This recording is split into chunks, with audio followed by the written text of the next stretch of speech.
अब अगले प्रश्न की तरफ हम चलेंगे और अरविंद जी जुड़े हुए हैं हमारे साथ। मैं अनुरोध करूंगा अरविंद जी से। अरविंद जी, आप कृपया अपना प्रश्न माननीय अध्यक्ष जी से पूछें। नमस्कार सर। नमस्ते सर, मेरा क्वेश्चन आपसे यह है कि राजस्थान राज्य में अभी क्या महत्वपूर्ण मुद्दे हैं और भारतीय जनता पार्टी का उस पर क्या पक्ष है, और जन आकांक्षाओं को पूरा करने के लिए क्या क्या प्रयास किए जा रहे हैं। देखिए, राजस्थान में इस समय सरकार को लगभग 2 साल हो जाएंगे और 1 साल के बारे में तो ये कहा जाता है कि अभी सरकार का हनीमून पीरियड है, लेकिन दूसरा साल ये परफॉर्मेंस के आधार पर, उनके मुद्दों के आधार पर, उनकी घोषणाओं के आधार पर एक महत्वपूर्ण होता है। मेरा 90 से मैं राजनीति में हूँ, ये इस बार का बिरला अनुभव है कि मैंने राजस्थान के इतिहास में इस तरीके की अकर्मण्य और अराजक सरकार नहीं देखी। बेशक इससे पहले भी कांग्रेस की सरकारें रही हैं और उसके अनेक कारण हैं, लेकिन इस समय जैसे मुद्दों का आपने जिक्र किया तो राजस्थान अपेक्षाकृत शांत प्रदेश माना जाता है पूरे देश भर में। एक पीसफुल स्टेट की इमेज है, लेकिन आज राजस्थान हिंदुस्तान के सर्वाधिक अपराधग्रस्त राज्यों में है। 3.5 लाख मुकदमे पिछले 21 महीनों में दर्ज हुए हैं। दुष्कर्म, गैंगरेप, रेप, डकैती, हत्या, बलात्कार, इस किस्म की एक फहरिस्त है और इसलिए ये चिंता होती है।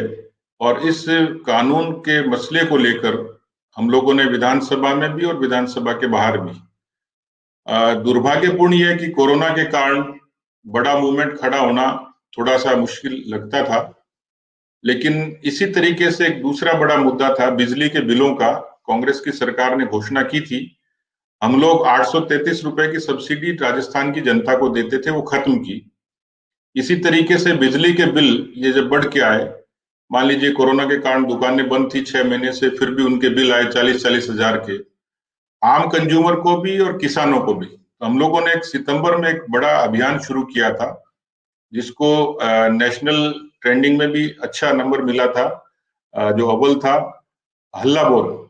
तो बिजली की बढ़ोतरी के खिलाफ, कांग्रेस सरकार के खिलाफ हल्ला बोल, इसको बड़ी व्यापकता मिली थी और पूरे राजस्थान भर में लगभग 1.5 लाख स्थानों पर डेमोन्स्ट्रेशन हुए थे और सरकार को वो डेफर करने पड़े। हालांकि अभी वो मूवमेंट चल रहा है। इसी तरीके से किसानों का कर्जा, ये कांग्रेस की जब सरकार आई थी तो उसका एक बड़ा कारण था कि किसानों को भ्रमित किया कि कांग्रेस की सरकार आएगी तो हम किसानों का पूरा कर्जा माफ करेंगे।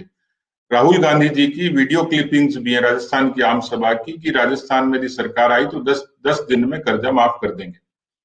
किसानों के साथ में इससे बड़ा कोई छलावा नहीं है। और जब जब भी सदन जुड़ता है, हम लोग सदन को इसी कारण कांग्रेस को प्रोटेस्ट करते हैं, सदन को एडजॉर्न करना पड़ता है, क्योंकि इस बात का जवाब कांग्रेस पार्टी के पास नहीं है। राजस्थान के बेरोजगारों से इतना बड़ा झूठ बोला गया बेरोजगारी भत्ते के नाम पे। हमारे यहाँ लगभग 20 लाख के ऊपर बेरोजगार रजिस्टर्ड हैं, लेकिन लगभग 1.5 लाख लोगों तक ही भत्ता इनका पहुंचता है, जो 3,000 रुपए तय किया सरकार ने। बेरोजगारी भत्ते के साथ साथ लगभग 25 से भी ज्यादा ऐसी भर्तियां हैं जो अभी लंबित पड़ी हैं, या तो कोर्ट्स में है या सरकार उस पर कोई एक्शन नहीं ले रही।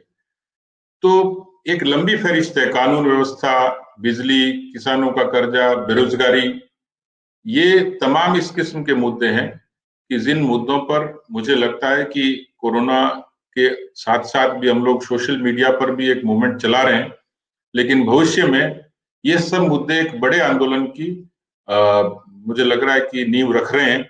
आने वाले समय में ये जो कोरोना का प्रकोप कम होगा, मुझे लगता है कि राजस्थान में एक बड़े आंदोलन की तैयारी हम लोग करेंगे।